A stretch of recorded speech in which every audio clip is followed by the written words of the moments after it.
कई लोग एकादशी व्रत करते हैं ना, तो दसवीं को इतना खा लेते हैं कि एकादशी को ज्यादा भारी ना पड़े उनको, इतना खा लेते हैं। और कई लोग घर वाले भी, अरे खा लो और खा लो, कल तो एकादशी है, 2-3 रोटी ज्यादा खा लो। नहीं। और ये केवल एकादशी व्रत की बात नहीं है, ये दुनिया में कोई भी व्रत आप करते हो, उस व्रत के प्रति अगर आपके मन में ये भावना है, करवा चौथ जो होता है माताएं जो करती हैं पति के लिए, अहोई अष्टमी माताएं करती हैं बच्चों के लिए, ये व्रत भी अगर इनमें भी उत्साह नहीं है तो भी उसका कोई लाभ मिलने वाला नहीं है, उसका कोई लाभ पूर्ण होता नहीं है। सबसे बड़ी बात है, चाहे दुनिया की कोई भी आध्यात्मिक क्रिया करो, चाहे सांसारिक क्रिया करो, उसमें जब तक उत्साह नहीं होगा, एक्साइटमेंट नहीं होगी आपके अंदर, वो क्रिया, अब उसमें आप व्यर्थ। अब बच्चा स्कूल जाता है पढ़ने के लिए, पर कैसे जाता है? रो रहा है सुबह से ही, नहाना नहीं है, मुझे जाना नहीं, पेट में दर्द हो रहा है, मैं नहीं जा रहा। वो बालक अगर रोज रोते रोते जाता है तो फिर उसका रिजल्ट खराब आना स्वाभाविक है। लेकिन माता पिता के उठने से पहले बालक उठ गया, अपने आप नहा लिया, अपना बैग लगा लिया, तैयार हो गया, वो बालक निश्चित है कि अच्छा ही है, क्योंकि वो एक्साइटेड होके जाता है। तो संसार की कोई भी क्रिया हो, आप उसमें कितनी व्यवस्था करते हैं, कितना व्यवस्थित होके करते हैं, वो बहुत जरूरी नहीं है, आप एक्साइटेड कितने हो उस चीज को करने में। तो एकादशी ये कहीं अपराध ना बन जाए, इसलिए जब तक एक्साइटमेंट ना आवे करने का तब तक मत कीजिएगा। उत्साह होना चाहिए आपके अंदर। आज एकादशी, आज तो हम खूब भाव से, आज हम एकादशी पे कहां गए पता है? पूरी दुनिया तो द्वारिकाधीश ही जाती है, द्वारिका आएंगे तो द्वारिकाधीश जाएंगे, पर हमारा स्वभाव है कि हमको कुछ नई नई जगह मिले हम वहां जाएं। आज हम श्री जगन्नाथ मंदिर गए थे द्वारिका में, इसीलिए आज हमने जो है जयदेव महाप्रभु की स्तुति से ही कथा का प्रारंभ किया। श्री जगन्नाथ भगवान का प्राकट्य का मूल स्थान तो द्वारिका ही है। ये जो जगन्नाथ जी का स्वरूप आप देख रहे हैं, ये कहां प्रकट हुए? यहीं तो प्रकट हुए। कथा सबको पता है, जिनको नहीं पता फिर सुनो। यहीं द्वारिका में भगवान की सब पटरानियां, उनकी एक इच्छा रहती है कि हमको कृष्ण लीला सुननी है, हमको मथुरा की लीला सुननी है, हमको वृंदावन की लीला सुननी है। देव की मैया के पास जा नहीं सकती, क्योंकि देव की मैया ने तो ब्रज लीला देखी नहीं, वो तो कारागृह में रही हैं। द्वारिका में केवल 3 लोग ऐसे हैं जिन्होंने ब्रज लीला का दर्शन किया है। कौन? पहले तो स्वयं श्री कृष्ण, दूसरे श्री बलराम जी, और तीसरी बलराम जी की माता जी रोहिणी मैया। इन तीनों ने ही केवल ब्रज का दर्शन किया, ब्रज लीला का। बाकी यदुवंशियों में किसी ने दर्शन नहीं किया। अब कृष्ण पटरानियां ठाकुर जी के पास जाती हैं कि हमें ब्रज लीला सुनाओ, तो ठाकुर जी तो आंख बंद करके और महाराज यहां से आंसू निकलने लगते हैं। रुक्मणी जी बोली नहीं नहीं नहीं सुननी, आप रहने दो, मत सुनाओ। बलराम जी से सब संकोच खाती हैं, क्योंकि वो जेठ जी हैं, उनसे कैसे पूछें। तो बची एक रोहिणी मैया। तो सारी कृष्ण पटरानियां रोहिणी मैया के पास गई, बोले मैया हमको ब्रज की लीला सुनाओ, हमें सुनाओ ना, ठाकुर जी कैसे चोरी करते, यशोदा मैया के संग कैसे व्यवहार करते, गोपी के संग कैसे रास करते, यमुना जी में कैसे स्नान करते, सारी लीला सुनाओ ना। रोहिणी मैया बोली मैं सुना तो दूंगी, लेकिन याद रहे कृष्ण बलराम नहीं सुने, क्योंकि अगर उनने सुन ली तो बड़ी दिक्कत हो जाएगी। अब सब पत्नियां आपस में कहने लगी कौन रखवाली करेगा द्वार की। ऐसी सभा थी, उसमें सब बैठी थी। अब एक भी उठ के नहीं जाए, बोले हम भी सुनेंगे, हम क्यों जाएं बाहर, हम तो सुनेंगे भीतर बैठ के। तभी वहां भगवान की बहन सुभद्रा, सब भाभियों ने मिलके अपनी ननद सुभद्रा को ही पकड़ा। वो देखो हम जीवन भर आपकी सेवा करती हैं, आप हमारी ननद हो, आज तक कुछ मांगा नहीं, आज पहली बार मांग रही है, मान जाओ। सुभद्रा जी बोली क्या करना है? बोले हम सब यहाँ कथा सुन रही हैं, आप बाहर बैठ करके बस ये ध्यान रखना कि कृष्ण और बलराम ना आवे। सुभद्रा जी बोली ठीक, और अगर आ जाए तो हमें संकेत कर देना ताकि कथा विश्राम हो जाए, क्योंकि वो दोनों यदि ब्रज की बात सुनते हैं तो उनको बहुत बहुत भावुक हो जाते हैं। सुभद्रा जी बोली ठीक है। बाहर द्वार पर सुभद्रा जी बैठ गई और यहां रोहिणी मैया ने सुनाना प्रारंभ किया। ठाकुर जी के जन्म से ही कथा का प्रारंभ हुआ। भगवान की सब पटरानियां बैठ के सुन रही हैं। ठाकुर जी की ब्रज लीला, बाल लीला, घुटमुन चलवे की लीला, नृत्य करवे की लीला, उंगली पकड़ के यशोदा मैया के संग कैसे चलते हैं ठाकुर जी, दांत निकर के आ रहे हैं, बेणी चोटी बना लेते हैं, बलराम जी और ठाकुर जी की लड़ाई होती है, सारी लीलाएं सब मैया सुना रही हैं। सब पटरानियां नेत्र बंद करके सुन रही हैं। लेकिन सुनाते सुनाते जैसे ही ब्रज से मथुरा गमन की लीला प्रारंभ हुई, रोहिणी मैया के नेत्र सजल हो गए, सब पटरानियों के नेत्र सजल, और केवल सजल नहीं हुए, ऐसी स्थिति हो गई कि नेत्रों के साथ साथ, अश्रुबिंद के साथ साथ तन का अंग भी पिघलने लगा। प्रेम की अवस्था, प्रेम की 10 अवस्थाएं होती हैं। स्टेज कितनी है? 10। मैं और आप सब और यहां बैठे जितने भी लोग हैं, हम लोग प्रेम की पहली अवस्था का भी अनुभव नहीं कर सकते। अगर इन प्रेम की 10 अवस्थाओं का अनुभव करना है तो श्री नारद भक्ति सूत्र ग्रंथ है, वहां पर उन्होंने इसका वर्णन किया। आज के युवा तो सुनेंगे तो हंसेंगे, और ये प्रेम है? प्रेम की वो अवस्थाएं, हम आप जो करते हैं ना संसार में, वो प्रेम है ही नहीं है, वो स्वार्थ है। उसको प्यार कह सकते हैं, उसको स्वार्थ कह सकते हैं, प्रेम नहीं है। प्रेम का कोई पर्यायवाची नहीं, प्रेम का कोई और शब्द नहीं, प्रेम प्रेम है बस। प्रेम की 10 अवस्थाएं होती हैं। उसमें पहली अवस्था, मैंने एक आध बार कथा में पूरी विस्तार से 10 अवस्थाओं पर भी बोला हूं। एक जगन्नाथ रसामृत कथा हुई थी हिसार में, वहां प्रेम की 10 अवस्थाओं पर चर्चा की थी।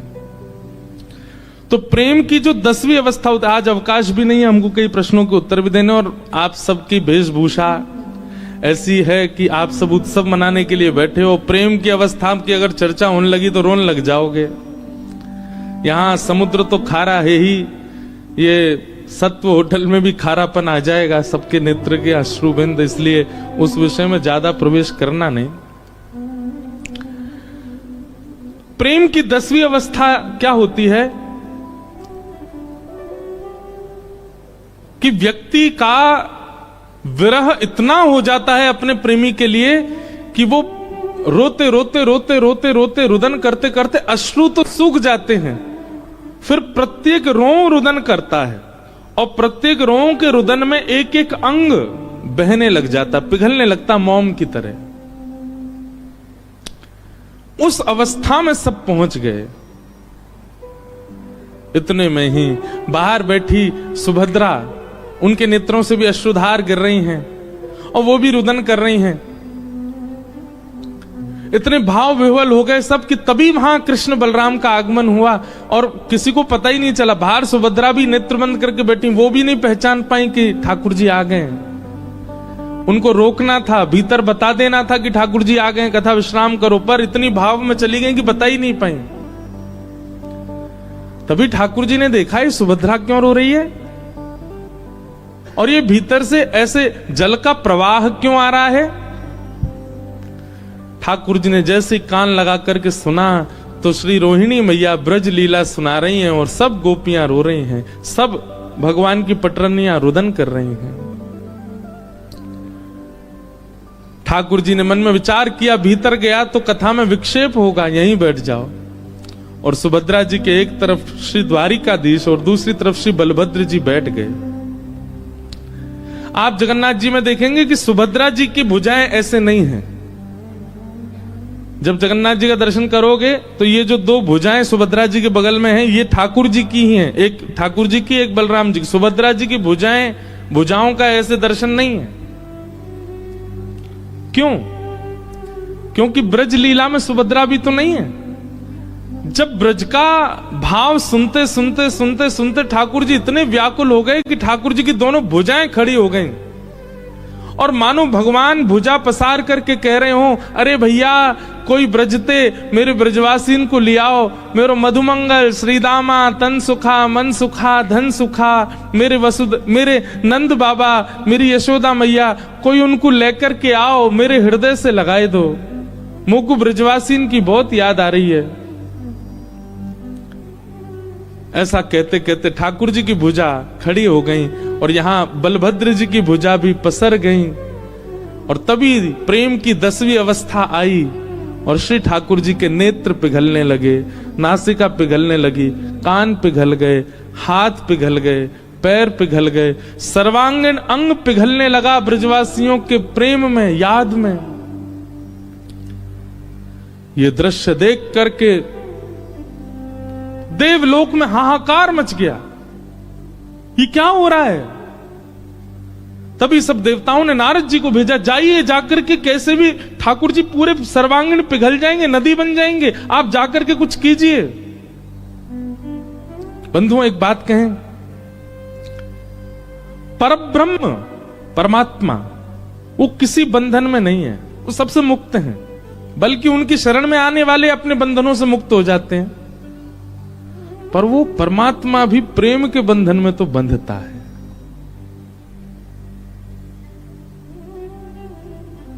क्यों भात भरने गए नरसिंह मेहता के यहां? प्रेम।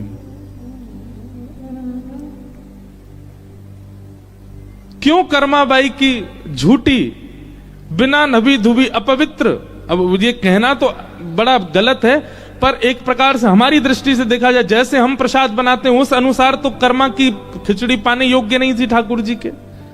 पाने क्यों जाते थे? प्रेम। जो जगत नियंता जगदाधार सबको बंधन मुक्त करता है, वह भी एक बंधन में तो है, प्रेम। ठाकुर जी का सर्वांगीण अंग पिघलने लगा, नारद जी महाराज प्रकट हो गए। अब नारद जी बोले, ठाकुर जी को तो अभी छेड़ना उचित नहीं है, ये तो प्रेम की अवस्था में जा चुके हैं। नारद जी महाराज दौड़ करके कथा सभागृह में आए और भीतर आकर के सीधे रोहिणी मैया से जाकर के कहा, मैया मैया कथा यहीं विश्राम कर दीजिए।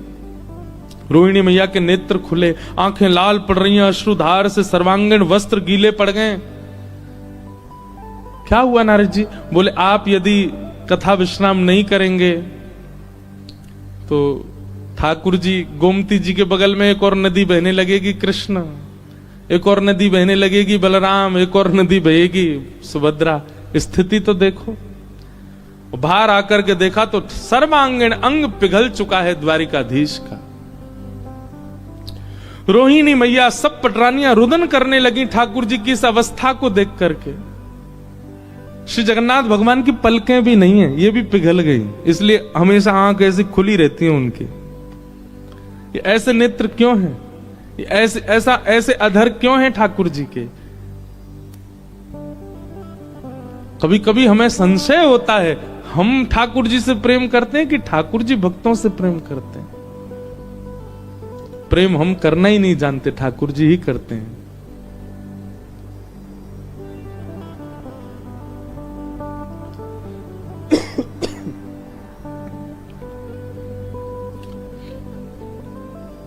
सब लोग चरणों में वंदन करने लगे। रोहिणी मैया क्षमा मांगने लगी, अरे मेरे लाला जी मैंने कहा कर दियो, अरे मेरो ऐसी भावना नहीं मेरे अंदर कि मेरो लाला ऐसा है जाएगो। अंक में भरने लगी ठाकुर जी को, बलभद्र जी को, सुभद्रा जी को। जैसे तैसे ठाकुर जी जब ठीक हुए, नारद जी महाराज कहने लगे, भगवान ये कैसा स्वरूप बन गया आपका? ठाकुर जी बोले, वो चिंता मत करो, कुछ दिन की लीला अभी द्वारिका की बची है, हम पुनः वैसे ही हो जाएंगे, परंतु इस स्वरूप को आप ध्यान से देखिए। यही स्वरूप कलिकाल में लोगों को बताने के लिए व्यवस्थित किया जाएगा, ताकि लोगों को ये बता सके कि मैं ब्रजवासियों से कितना प्रेम करता हूं, मेरे भक्त परायण, मेरे परायण जो होते हैं उनके प्रति मेरा प्रेम कैसा है। उसके लिए नारद जी स्वरूप को संभालिएगा।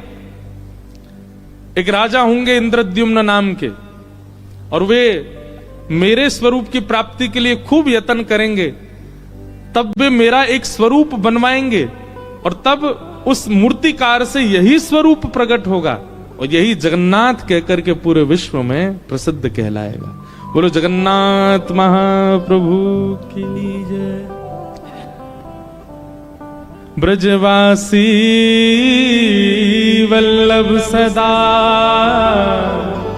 मेरे जीवन प्राण, इनको नाही बिसारी हूं मोहे नंद बाबा की। कितने प्रिय हैं ठाकुर जी को ब्रजवासी। ब्रजवासी का मतलब, अब आप लोगों में से कई ये भी सोच सकते हैं खुद ब्रजवासी ना, यही हमारे अपनी अपनी प्रशंसा कर रहे हैं। नहीं, ठाकुर जी से प्रेम करने वाला हर वैष्णव ब्रजवासी है, और उससे ठाकुर जी बहुत प्रीति करते हैं।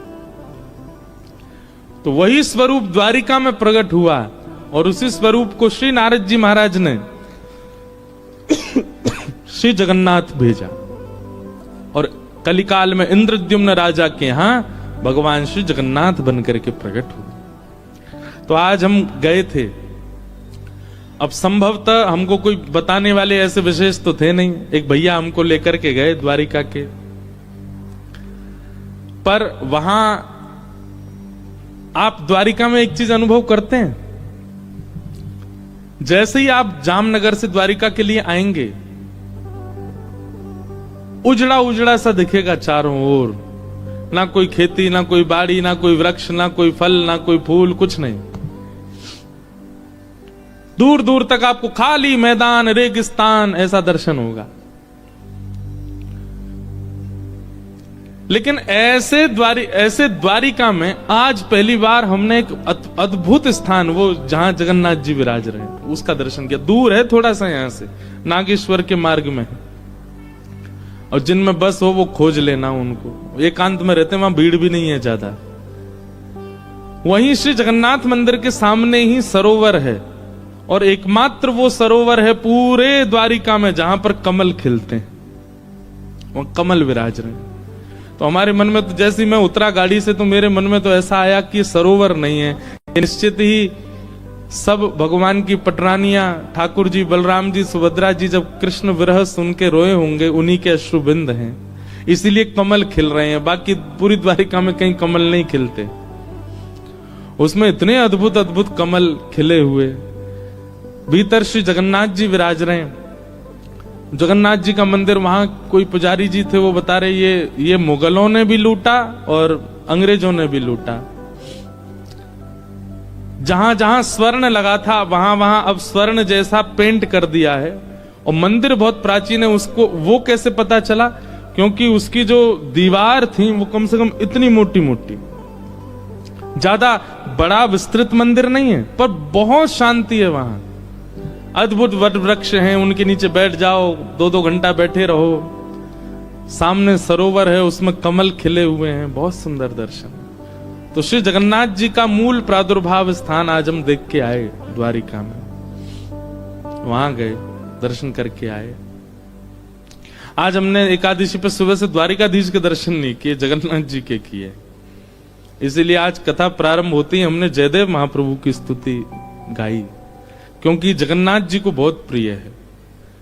श्री नाभा जी कहते हैं, ता सुनवे राधा रमण अवश्य पधारे। ये जयदेव महाप्रभु की स्तुति जो गाता है, ऐसा कहते हैं प्रारंभ से अंत तक वो व्यक्ति जितनी देर गाता है, बस अनुभव करे, उस पूरे क्षण में, एक क्षण के लिए ठाकुर जी जरूर उसके सामने आते हैं। चाहे वायु के रूप में आए, चाहे किसी कण के रूप में आए, ठाकुर जी आते जरूर हैं। बस वो अनुभव करे। इसलिए आप कोई भजन गाओ, कीर्तन गाओ, कुछ भी करो, खूब आप मन इधर उधर रखो, पर जब आप जयदेव महाप्रभु का गीत गोविंद गाओ